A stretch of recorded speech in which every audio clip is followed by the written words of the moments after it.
Good afternoon, everyone. My name is Christine Ball, and on behalf of the Virtual Education Committee, I would like to welcome you to today's webinar. This session serves as another installment of N4A's Spring Webinar Series. Thank you for taking the time to join us. Today's moderator. Before we get started with our facilitator introductions, I would like to note that if you have questions throughout the course of the live webinar, feel free to use the Q&A feature at the bottom of your screen. Brief question and answer session near the conclusion of today's webinar. We are joined today by Ms. Amelia Howard, Assistant Director of Academic Support at the University of Missouri, Kansas City, and Mr. Reggie Simpkins, Senior Associate Athletic Director of Student Athlete Services with Georgia Southern Athletics.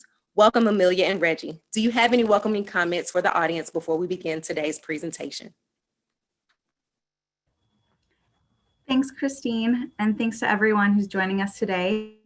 Like Christine said, my name is Amelia Howard. I work at Kansas City, and I attended PDI as an attendee in 2012 and served on the PDI faculty for learning specialists in 2019. I'm going to turn it over to Reggie.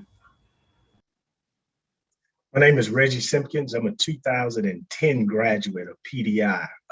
Completed the leader manager's track. Been working in athletics this is my 17th year. Started out at Clemson. I was there for 9 years, at Louisiana Tech for 2, and I've been at Georgia Southern for 6 years. So we're excited to share with you all today, and thank you for joining us at 4 o'clock Eastern Standard Time. We're glad to have you all.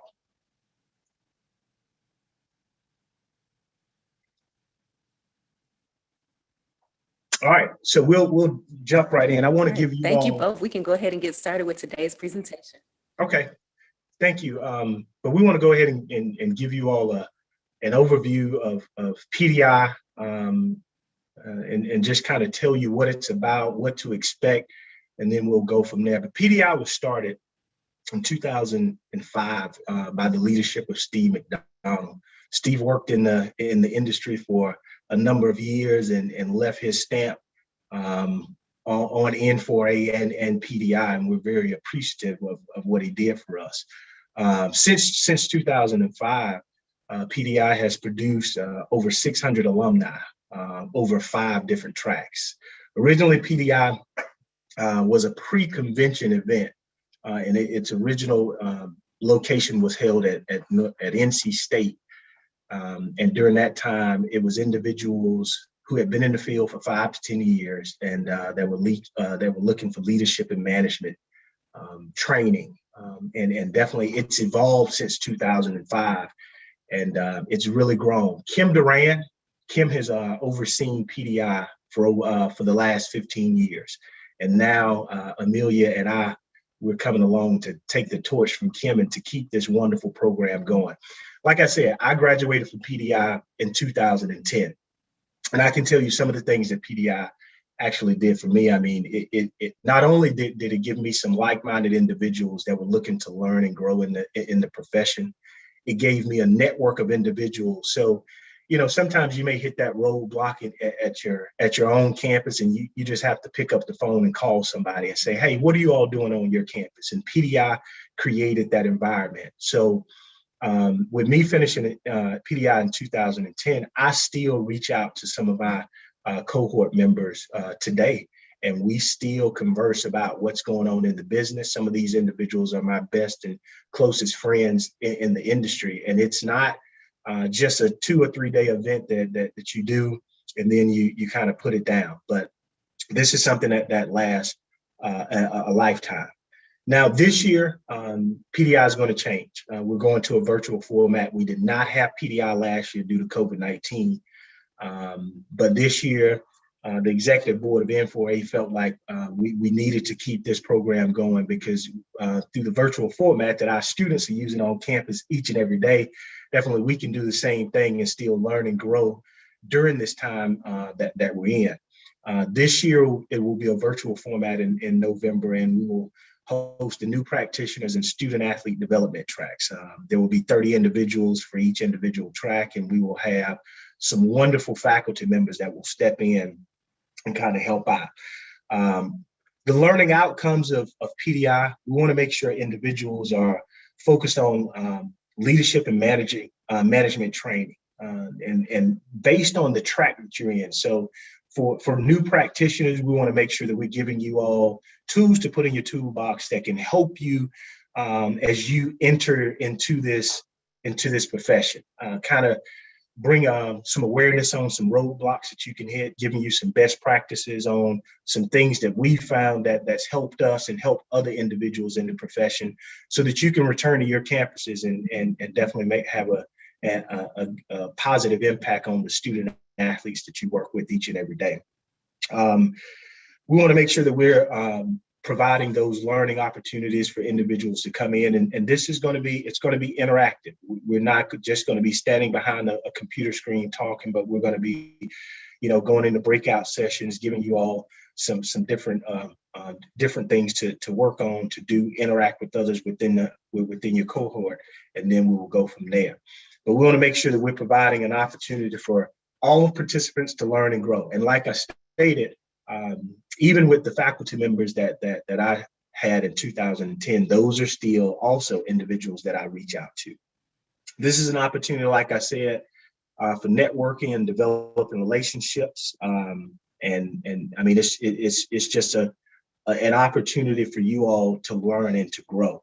As I stated, this year we're going to have the virtual format, and then we will have 5 different tracks as we move forward. This year, like I said, we're only doing the 2 tracks, but when we come back in 2023, we're going to transition into the new format where we're moving away from the actual convention, the pre-convention format, and we will go to a separate format where we will meet in November every other year, and we will have all 5 tracks on hand to learn and to grow.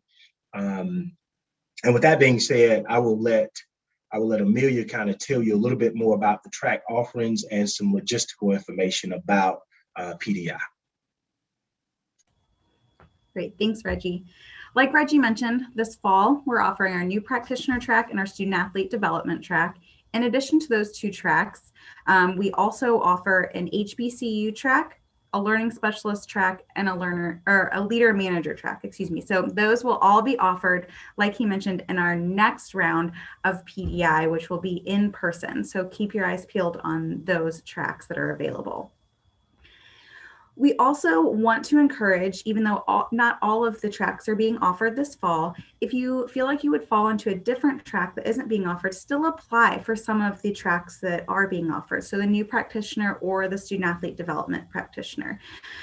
So if you are a learning specialist or at an HBCU, please consider applying for a new practitioner or student athlete development, because there's lots of crossover in the material.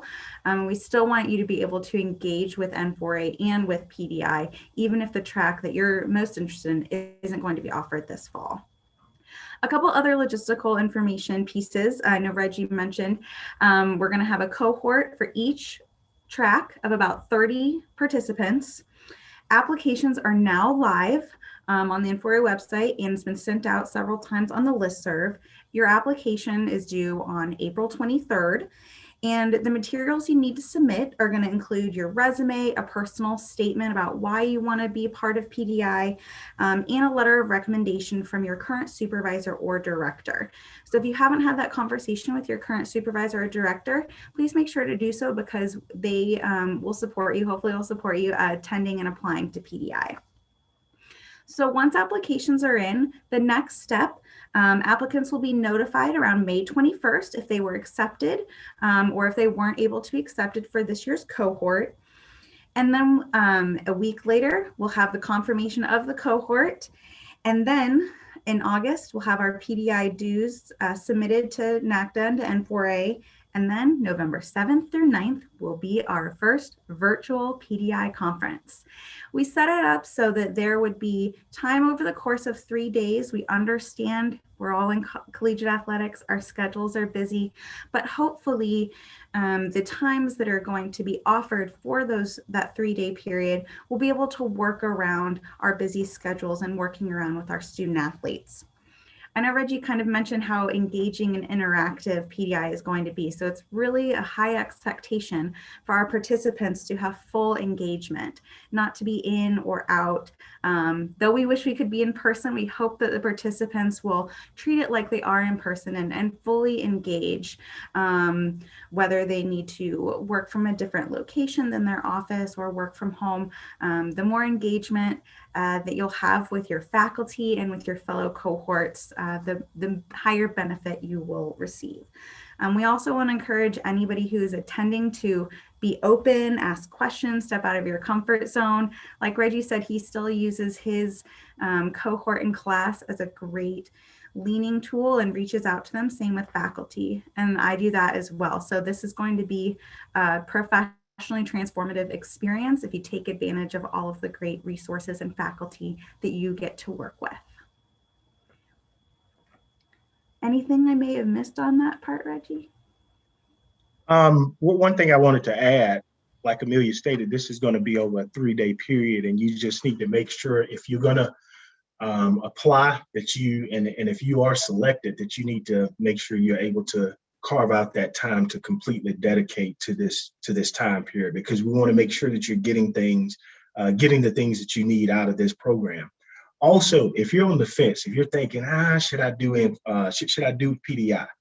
Definitely, I would ask you to ask around your office, ask around to other individuals that you know that have experienced PDI, and kind of get some insight from them to see also how the PDI benefit them, and maybe they can share some insight with you. I can tell you, PDI probably is one of the most important things that I did when joining N4A. Like I said, it gave me an opportunity to connect with individuals, and it's just been amazing at the relationships that I've been able to develop, and the individuals that's been able to help me professionally, personally, and I'm telling you, the thing about it, you all know, sometimes when we're on our respective campuses, we feel like we're isolated on an island and we're going through things on our own.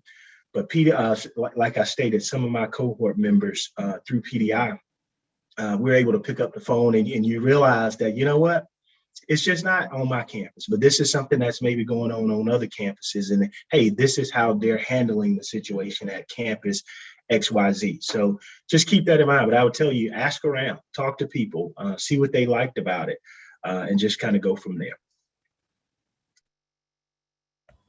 Great. And we also have a link. I think I should be able to put this in the chat as well, but it just gives more information about PDI, what Reggie and I have covered today, as well as a link to the applications and all the different track information. So at this time, I believe we'll turn it over to Christine to help facilitate question and answer session.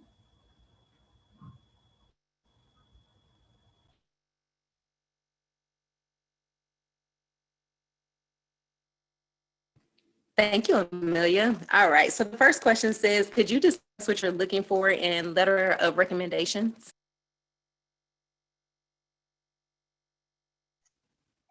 Yes, I'll take that one. Definitely, we're looking for individuals that can speak on your performance in your current role, or maybe a role that you had as a graduate assistant or something like that. We want to know how do you work with students, how passionate you are about college athletics and investing in the lives of young people to help them progress towards graduation or their life after graduation. So it needs to be specific to the profession, and then we'll just go from there. I would also add, just to piggyback off Reggie's comment, but also that the letter of recommendation would show how the information and all the connections the participant has made, how they will bring that back to their campus, and how they will help implement some of the ideas and resources and strategies that they've learned in PDI in their own unit on campus.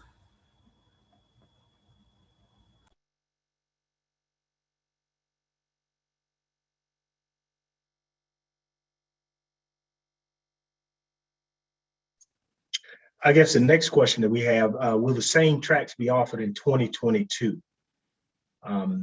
So with that, PDI now is shifting to every other year. So we will do it virtually this year, and then we will come back and we will offer all 5 tracks in 2023. All right.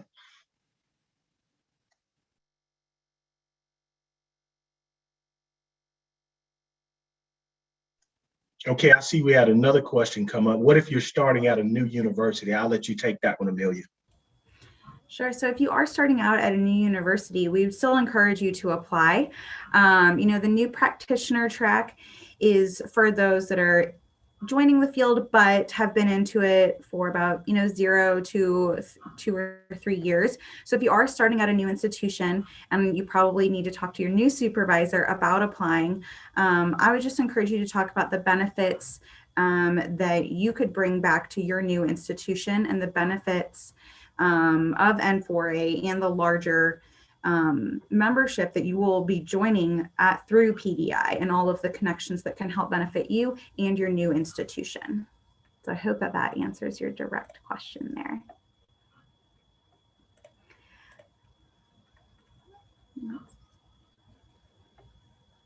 All right, one other question is, would someone between jobs be able to apply? And how to follow up with the director for, I guess, a letter of recommendation.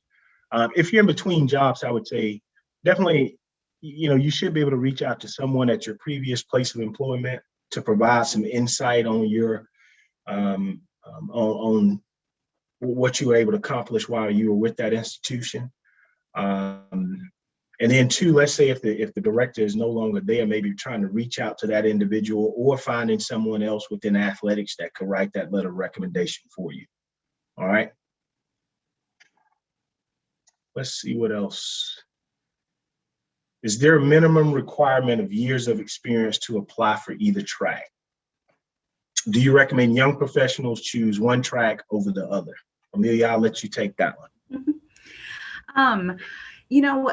Applying to either track, like I mentioned, the new practitioner is, entry level up to 3 years.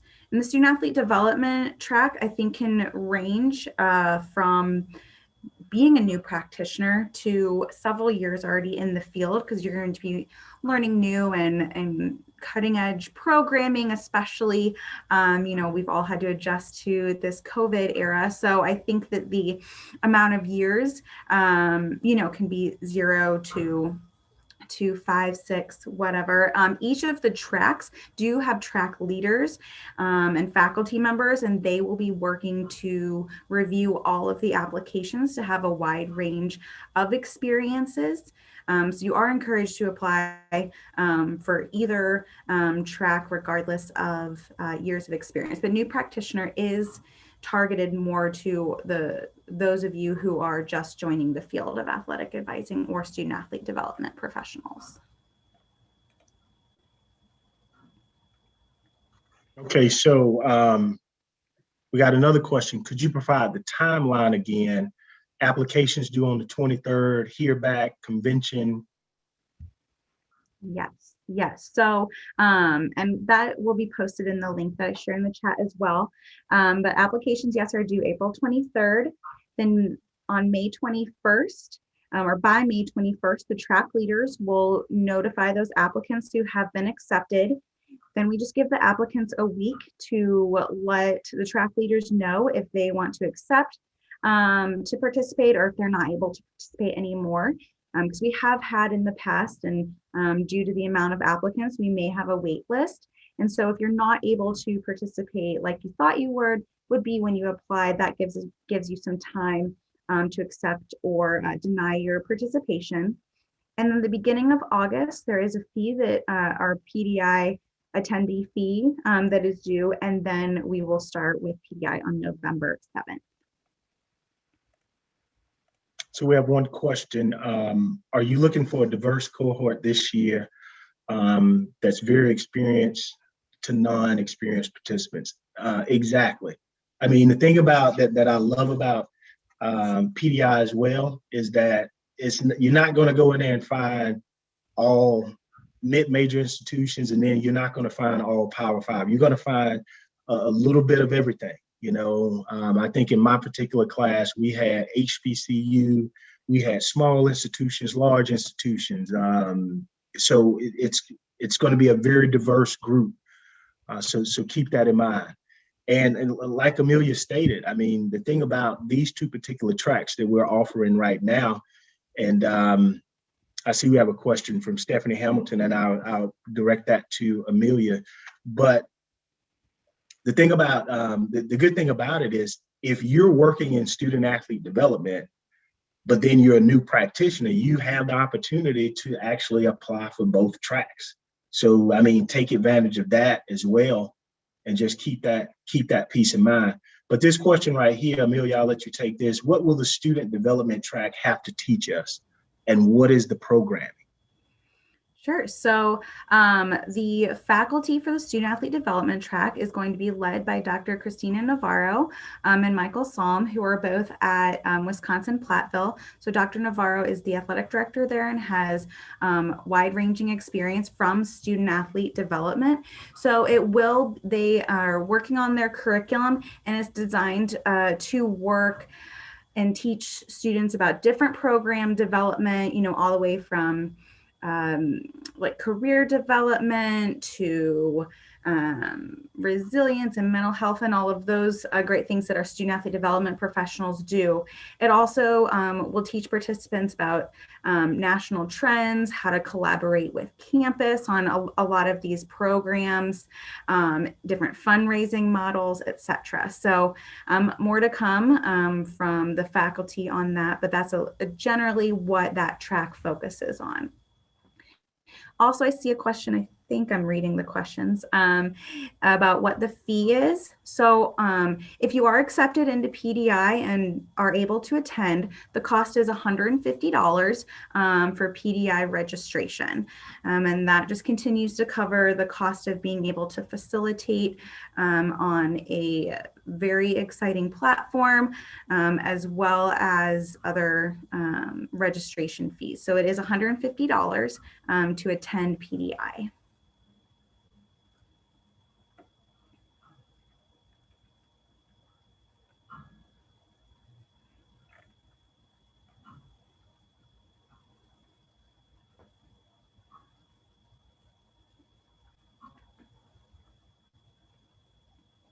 Do we have any additional questions for our panelists?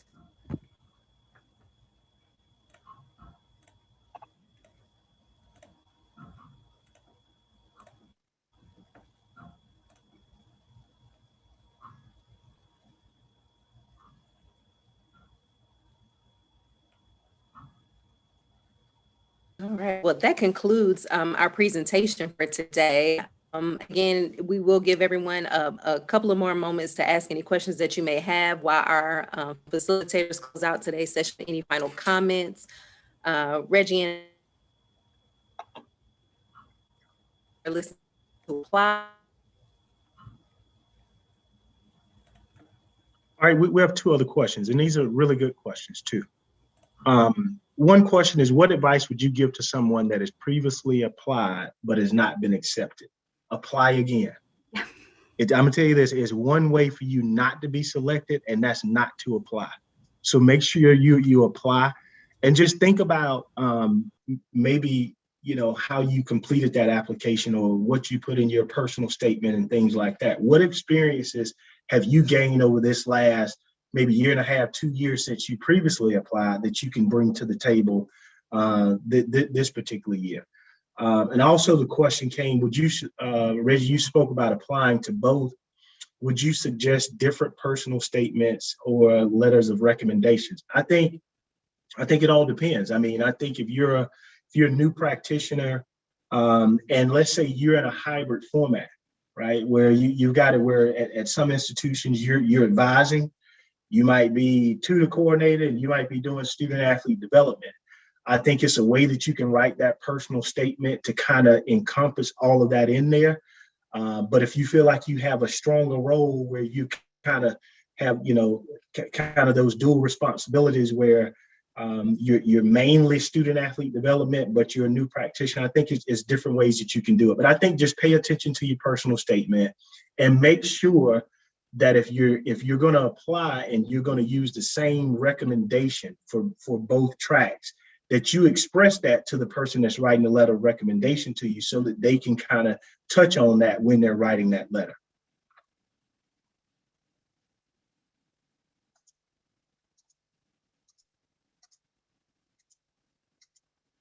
So that's all that we have, all the questions that we have. But you asked some really good questions. And as you can see, our contact information is up there. Feel free to, to send me an email, give me a call, and we'll try to, if you have some additional questions after this, feel free to reach out to Amelia or myself, and we'll try to point you in the right direction. I'm gonna tell you this, I'm never the individual that's gonna tell you I have all the answers, but if we don't have it, we'll find the answer for you. So just keep that in mind.